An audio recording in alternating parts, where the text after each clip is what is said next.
सकाळपासूनच मुंबई आणि उपनगर परिसरामध्ये मुसळधार पावसानं अक्षरशः झोडपलेलं आहे।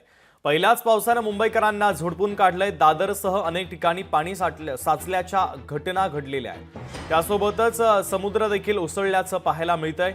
पावसाचा आनंद घेण्यासाठी अनेक मुंबईकर पर्यटक हे समुद्रकिनारी जात असतात, मात्र आज होणाऱ्या अतिमुसळधार पावसामुळे पर्यटकांनी समुद्रकिनारी जाऊ नये असं आवाहन आता मुंबई पालिका प्रशासनाच्या वतीनं करण्यात आलंय। आणि या परिस्थितीचा दादर चौपाटी परिसरातून आढावा घेतला आमचे प्रतिनिधी उमेश करंजकर यांनी। पाहूयात। पासूनच मुंबई आणि उपनगर परिसरामध्ये जोरदार पावसाला सुरुवात झाली आणि याचा मोठा फटका मुंबईकरांना आज दिवसभरात पाहायला मिळतोय। आता मी मुंबई दादर इथे समुद्र किनाऱ्याच्या परिसरात उभा आहे। नाही तर पाहू शकतो समुद्राला देखील मोठी भरती जी आहे ती आपल्याला आलेली पाहायला मिळते।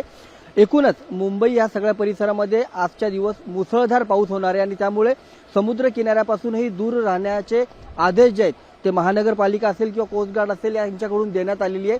मुंबईला खूप मोठा समुद्र किनारा लागलेला आहे, त्यामुळे समुद्र किनाऱ्यावर पर्यटक पावसाच्या दिवशी फिरायला येण्यासाठी खूप आतुर असतात। मात्र आजचा हा सर्व पावसाचा जोर पाहता पर्यटकांनी समुद्र किनारी जाऊ नये असं आवाहन जे ते प्रशासनाकडून करण्यात आलेलं आहे। आता आपण पाहू शकतो की समुद्राच्या किनारी मोठ्या लाटा उसळताना पाहायला मिळतात। मोठ्या उफाणावरती ज्या आहेत त्या लाटा असलेल्या पाहायला मिळतात, त्यामुळे सुरक्षा पाहता पर्यटकांनी समुद्राच्या किनाऱ्याच्या जवळ जाऊ नये, इव्हन समुद्रात उतरण्याचा कुठलाही प्रयत्न करू नये अशा प्रकारचं आवाहन जे आहे ते पर्यटकांना करण्यात आलेलं आहे। प्रशासन सकाळपासूनच जागरूक आहे। खास करून जर आपण पाहिलं तर रेल्वे व्यवस्था असेल किंवा रस्त्यावरील वाहतूक व्यवस्था असेल, याला मोठा फटका जो आहे तो सकाळपासून बसलेला आहे।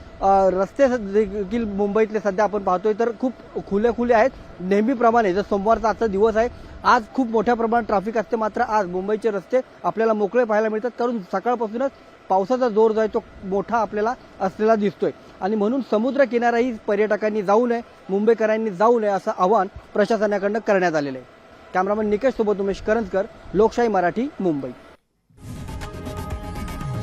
लोकशाही मराठी ऐका, पहा, जागरूक रहा।